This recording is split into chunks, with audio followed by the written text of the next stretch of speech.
Missouri is blessed with natural resource diversity and abundance like few other states in the nation.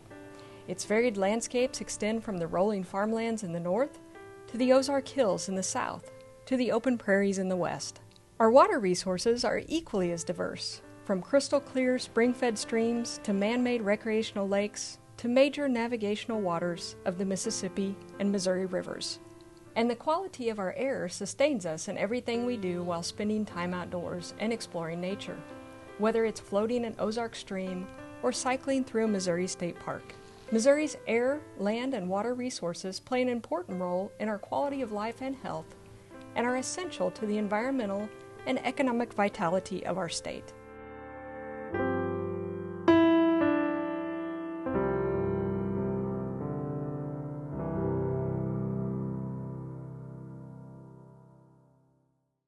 The Missouri we enjoy today is certainly more picturesque and pristine than it was 40 years ago. The visual impacts to the nation's natural resources are the reason millions of Americans stood up and demanded a cleaner and healthier environment.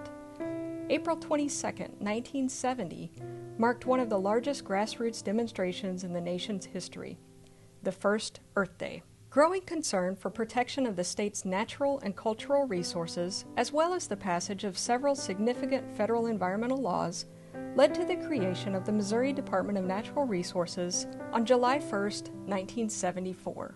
What environmental challenges have we faced during the past 40 years? How has improved science and technology, along with the lessons learned, influenced the decisions we make today?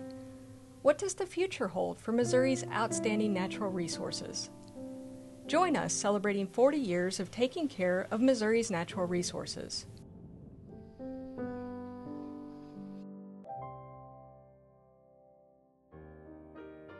Along with all other states, Missouri saw a tremendous degradation of its natural resources in the 1920s and 30s. And by the 1960s, there was a national move to try to turn this around with the passage of a large number of environmental acts: clean air, clean water, solid waste, mined land reclamation, historic preservation at the federal level. And typically these were assigned to the states to administer. But the states did not have the capacity to do it without establishing a new agency for every one of those federal laws. And by the early 1970s, it was obvious here in Missouri and elsewhere around the country that there was a need for a reorganization of state government. In Missouri, the need for reorganization of state government and the need for environmental protection came at the same time. Missouri has a strong history of conservation as well as protecting public health, but the people in our great state recognized we needed more defined structure in order to protect Missouri's air, land, and water, and to preserve our unique natural and historic places and provide recreational and learning opportunities for everyone. I graduated from what was the University of Missouri at Rolla, and I graduated in the fall of 1970 with a mechanical engineering degree. And January 1, 1971, I went to work for what was the Missouri Division of Health in drinking water and solid waste. There was the Omnibus Reorganization Act for Missouri, and it changed things dramatically. Instead of the environmental programs being scattered through 14 or so different independent organizations, each with their own focus and separate activities, they were combined into one Department of Natural Resources. This allowed us to consolidate the efforts to try and address the environmental problems. The Division of Health had most of these, and they were trying to address them, but they're trying to do it strictly from a health standpoint and not a pollution standpoint. So it was a different mindset, and when you have one department and the director setting the priorities, then we could focus on what were the worst problems and address those in order. And that's one of the great benefits of the Reorganization Act. And Missouri ended up with two departments, a new Department of Natural Resources and a very strong, very professional Department of Conservation. I myself think that it was fortunate that we ended up with two different agencies, because this was a new era in the 1970s. A new crop of college-educated people were coming out and available for hiring in this new Department of Natural Resources. Very environmentally minded and wanting to really work on restoration of lands, air, water. And as a result, we ended up with two really strong agencies that complemented each other in what they were doing, and yet with quite different missions. Although the department was newly created, several of the programs have been established for a few years, while others have been established for 50 years or longer. The Missouri Geological Survey was created in 1853 as the first state agency commissioned to study Missouri's natural resources. This was largely in response to extensive mining activities that began in 1740 when settlers began mining resources such as lead, iron, and coal. Today, the division provides earth science information, analysis, education, and guidance in the use and protection of Missouri's natural resources. State parks were officially established in 1917 with the establishment of a state park fund. One of the real strengths of the state park system was its threefold mission to preserve, restore, and interpret the best of Missouri's natural landmarks, the best of its cultural landmarks, and to provide healthy and safe and appropriate outdoor recreation. It's modeled on the national park system, which has a combination of national parks and historic sites. And in some ways, we've gone even further here in Missouri, because we have always recognized that every park has both natural and cultural resources in it. Every historic site has both natural and cultural resources in it. And we've tried to integrate the management of the two. Missouri State Park System has a proud tradition of preserving and interpreting the best examples of our natural and cultural resources while providing opportunities for recreation. In 1923, Arrow Rock became the first state historic site to join our system. Bennett Spring was the first state park in 1924. While the state acquired both of these sites, more than 60% of our system's nearly 147,000 acres has been donated to the state. Missouri citizens can certainly take pride in this remarkable record of generosity. Our 87 state parks and historic sites offer unparalleled opportunities for people to get outdoors and enjoy nature and see the beauty that truly is Missouri. In 1943, Missouri established the Soil and Water Districts Commission. The commission was created following the Dust Bowl that swept across the country in the 1930s, resulting in a national movement for soil conservation. The department's Soil and Water Conservation Program, along with the commission, formulate policies and programs for saving soil and water. The soil and water districts, located in each of Missouri's 114 counties, work directly with the farmers to implement these practices. The department and commission have a long-standing partnership with the districts, the USDA Natural Resources Conservation Service, and the University of Missouri Extension Service. The partnership provides technical, financial, and administrative assistance to farmers across the state to voluntarily implement conservation practices. We've also distributed more than $635 million to keep soil on the land where it is productive and keep our waters clean for all citizens. Together, we have saved more than 175 million tons of soil over the last 30 years and supported more than 100 watershed projects. In 1968, Missouri was one of the first in the nation to establish the State Historic Preservation Office following the passage of the Historic Preservation Act of 1966. The office helps facilitate the process of identifying properties significant to the citizens state, and nation and planning for their preservation. Today, Missouri boasts more than 2,300 listings representing 44,000 historic resources on the National Register. When the Missouri Department of Natural Resources opened its doors back on July 1, 1974, James Wilson served as the first department director. Director Wilson had the difficult task of organizing the different programs, divisions, and commissions under one umbrella. This was no easy task, as the department is probably one of the most diverse state agencies in Missouri. I think the biggest accomplishment of everything we did was the structure of that department. It was complicated with these 14 units, all of them independent, and of course they were scattered all over. I think structuring the department the way it is and the way it was then was really a tough job, and I felt really proud of the way it turned out and the fact that it basically stayed intact without many changes. Once the department was organized, it was time to begin addressing numerous challenges across the state. Director Fred Lafser was faced with many environmental challenges during his time with the department, including dioxin contamination discovered at a former city located adjacent to the Merrimack River in St. Louis County, Times Beach. I suppose the one that carried over the most intense period was dioxin and the hazardous waste problems that we had in the early 80s.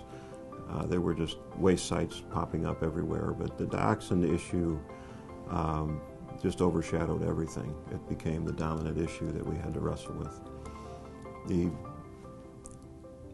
Ironically, dioxin wasn't listed as a hazardous waste, so we had no authority to deal with it, and yet we had all this responsibility to deal with it, so it was very difficult to try to even get a level of danger or an action level set by the federal government, so we knew what the data meant. We made the mistake, I think, of passing a solid waste law years before we passed a hazardous waste law. So we had a great law that said you can't put hazardous waste in a sanitary landfill, but we didn't really say where you could put it. But we didn't really create a system for managing hazardous waste. And as a result, lots of illegal dumping went on, and then we spent decades trying to find it. Hopefully that sort of activity of DNR, of tracking down waste burial sites, is drawing to an end, and most of those have been found. In addition to strengthening hazardous and solid waste regulations, the 80s also illuminated an obvious need to provide additional support for Missouri state parks and to reduce soil erosion. Missouri had a definite crisis in funding for state parks. It also had the second highest rate of erosion from farmland of any state in the nation. And here we would be able to do something for both of these. Both responsibilities resided under the Department of Natural Resources. So it made sense to go for a parks and soil sales tax. It was passed in the first legislative session as a referendum to be voted on by the people. And in 1984, that vote was held, and we very narrowly passed it. A tax. Missourians don't like taxes, but over the years, they have proved that they love their parks and soils tax. The 1/10 of 1% sales tax was the first of its kind in the nation. The most recent renewal changed the tax name to the Parks, Soils, and Water Sales Tax and received the highest approval to date. The sales tax provides approximately 3/4 of the department's budget to maintain and develop its 87 state parks and historic sites, and has distributed more than $635 million to keep soil on our farmlands where it is most productive and ensure clean water for all citizens. The often overlooked strength of this great funding mechanism, this designated funding, is that it makes every single citizen an owner-operator of soil and water quality and conservation in our state, and soil health and state parks. And think about that.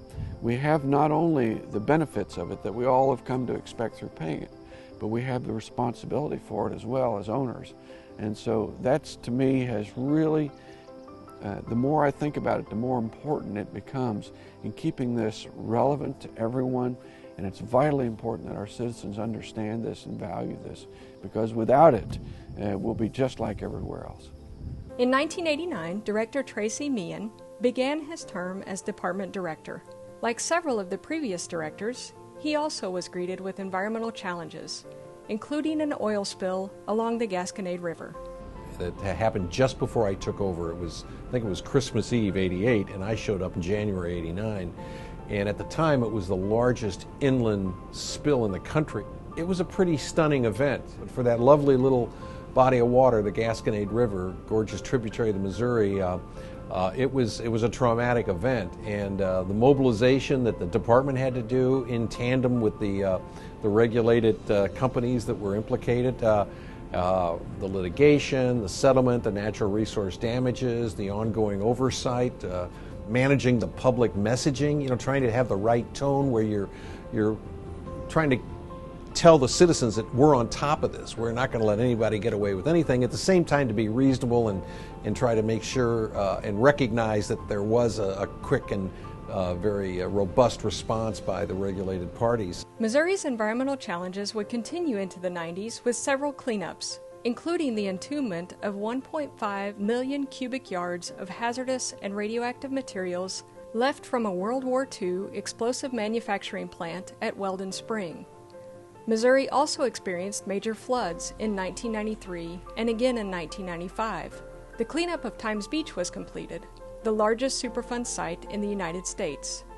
Under Director David Shore's leadership, approximately 240,000 tons of contaminated soil and debris were cleaned up from Times Beach and 28 other sites in eastern Missouri.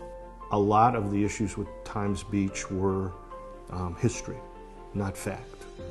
The whole evolution of dioxin theory going through the exercise.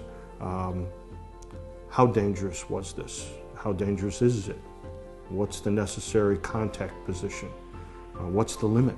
I mean, we were spending years just working through what were reasonable limits that were protective of public health. We did have the opportunity, when we could declare Times Beach protective, to open up this large area that had, because it had been idle for so long, which had deer populations and wildlife and trail capability and all these other things, to turn around and say, we want to keep this in government stewardship because of potential risks, but yet the protective risks relating to public are accomplished. Can we turn it into a substantial land resource available to a lot of people? And Route 66 State Park came out of that. You're always concerned about how further down they will grade protective when you go through those exercises. So that was probably the toughest part of the decision on the Times Beach conversion to park, was how much contact will the public have? What's the potential for a lowering of the standard regarding dioxin and the protective level of dioxin? It was really scientifically intriguing. It was publicly intriguing. A very challenging project. Director Stephen Mahfoud's term focused not only on building partnerships, but also building a green office space that would receive the Leadership in Energy and Environmental Design, or LEED, Platinum certification from the U.S. Green Building Council. The department's Lewis and Clark State Office building was the first state office building to receive such an honor, thanks to Director Mahfoud's vision. Director Mahfoud's time would also be spent addressing lead contamination surrounding the town of Herculaneum, which at the time included the nation's only primary lead smelter that began operating back in 1892. The story of Herculaneum and what the Department of Natural Resources was able to do to help the citizens in Herculaneum is a long story. This was a health issue, the health of the citizens first. Environment's very important, it was part of it, but we knew that the issue would center around human health. So that's when we asked that the health department be brought in. They were the risk assessors, we were the risk managers. So we brought them in and good science prevailed. They did their studies over some months period of time and found some definite linkages between the smelter emissions, proximity to the smelter, and the tested lead levels in the children that were around the smelter. And start drawing circles, distance circles around the smelter to determine, where does the exposure end and where does it begin and what are the levels. With constant oversight and supervision of the activities, we were able to document some bad practices, and that led us then to be able to make a strong case from a science-based standpoint that something had to happen. And we offered the opportunity for the company to buy those folks out. The best option was get people away from that exposure. Approximately 150 homes closest to the smelter were purchased through the voluntary buyout program, which created green space surrounding the facility. By the end of 2013, the lead smelter ceased its smelting operations, marking the end of an era. Director Doyle Childers began his term with the department in 2005. In the early morning hours of December 14, 2005, the Tom Sauk Reservoir breached, releasing 1.3 billion gallons of water that swept through Johnson's Shut-In State Park. Rebuilding of Johnson Shut-Ins, which today is a beautiful park, but it certainly isn't the same park we started with when that disaster happened. It's almost incredible to describe. There were just so many things that you can't even comprehend, the level of devastation that took place in that site with that amount of water coming down and just going down and looking at what had happened to the existing park. I mean, it was just gone. And in some places there was 20 or 30 feet of debris piled up. One of the interesting things was the geological aspects of it. It exposed the geology of the Tom Sauk Mountain area in a way that had never been exposed before, because it did it immediately in a few minutes. The shut-ins were changed, the channel was changed, it had to be rebuilt. The level of work that had to be done was exhaustive. It was an experience that no one ever, I think, wants to go through, but to see what was actually accomplished with the park, it can handle more people and probably is a better quality experience now than it may have been then, but it's a totally different experience. Director Childers also focused his attention on creating a compliance assistance initiative to meet with Missouri's communities, businesses, and individuals to help strengthen those relationships and make technical and financial assistance readily available to those in need. Today, providing education, improving communication, and engaging with our many external partners continues to remain one of the most important goals within the Department of Natural Resources. Undeniably, the greatest strength of this agency is the passion our staff have for protecting Missouri's natural resources. Together with our many external partners, we've made great strides in the last 4 decades. We've properly disposed of nearly 17 million scrap tires from Missouri's landscapes and waterways. We've taken numerous measures to reduce harmful air emissions and improve air quality. We've overseen the cleanup of thousands of contaminated sites. Because so much of our work is data-driven, we've taken advantage of advancements in science and technology to provide a solid foundation for decision-making. We've also maximized electronic communications to better connect with our many stakeholders and the public. Our staff have built on the successes of the past and continue to work with our many partners on new, innovative, and creative ways to do business. It is a shared sense of purpose and the ability to make such a tangible difference in the lives of Missouri citizens that makes coming to work at the department not just a job, but truly a calling. I was very proud of that department, very proud, and the people who work there. I think all of the departments in natural resources are unique in the sense that most of the people that work there view this as their avocation. I know I did. Our agency's past leaders met each environmental challenge with professionalism and conviction. The list of alumni and diverse employees working for the Department of Natural Resources is an impressive one. We all have shared a common passion of serving in the pursuit of protecting our air, land, and water, preserving our unique natural and historic places, and providing recreational and learning opportunities for everyone. I think each director brings a certain strength to the department, and then we try to, succeeding directors build on that and add their stamp to it, and it all becomes part of this 40-year legacy of the department. We have accomplished a lot in the last 40 years, but the complexity of the challenges we face today and in the future will demand additional tools and renewed focus. We must continue to prioritize among myriad of ever-increasing responsibilities, and we will prioritize more effectively by sharing and gaining insight from the many stakeholders we serve, and by better focusing our resources where need is greatest, all in order to provide the framework to protect our natural and cultural resources for today and for future Missourians. The future of Missouri's natural and cultural resources will greatly depend on the help and support from all Missourians, as together we work to ensure we all may continue to enjoy the quality of life we have come to expect. When I was director and you looked at national polling, the environment was always in the top 5 issues. We could always count on environment, water quality being in those top issues. Look at those polls now. I mean, sometimes we don't even show up. The environment, it's not that people have lost interest. People have high expectations of their quality of life for themselves and their kids and their future. People assume that the environment's being protected now. Well, that makes it harder for us to get the resources we need when people kind of take this all for granted. Challenges are to keep the environment on the table, keep people understanding that we have to be vigilant, and it's an ongoing task to make sure that water is kept clean, that the air is not full of pollutants, and that people have an ongoing understanding that it's a long-term job.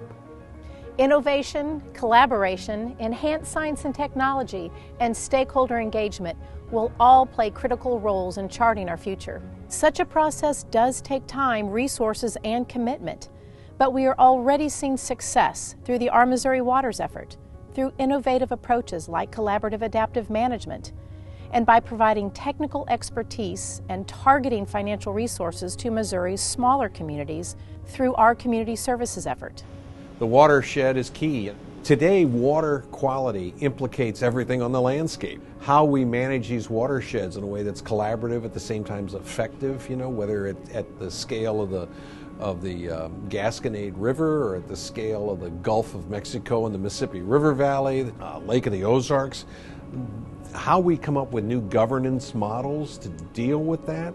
We've got to get out of the pipe, i.e. the point source mentality, and think about the whole watershed. And that's going to be a tough change, because while it was hard at the time to regulate all those point sources and make the progress we did cleaning up our waters, this is going to be much harder. We're going to have to come up with some new tricks in the bag to deal with this. And it seems to me that means treating the watershed not just as a hydraulic or hydrologic reality, but as a social reality. In other words, we're going to have to treat it as a community where people are going to have to come together. It doesn't mean there won't be regulation, but it's going to be more than regulation. It's going to be collaboration. It's going to be bringing resources to bear. It's going to be education. It's going to be trust building, et cetera, et cetera. We can't be complacent. We can't think our job is done because we can so easily tear these things apart so much quicker than we can repair them or build them or take care of them.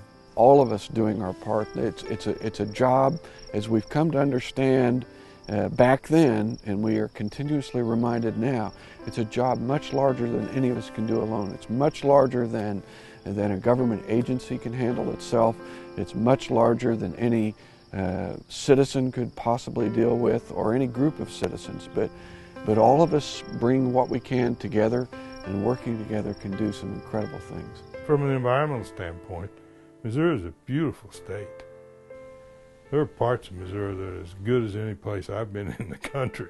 I've got to tell you that, as beautiful as anywhere. We have a responsibility to our descendants to preserve that so that they can go and see beautiful Missouri like we have.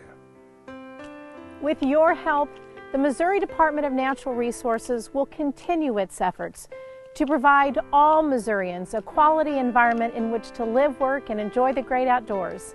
Enhancing Missouri. It's in our nature.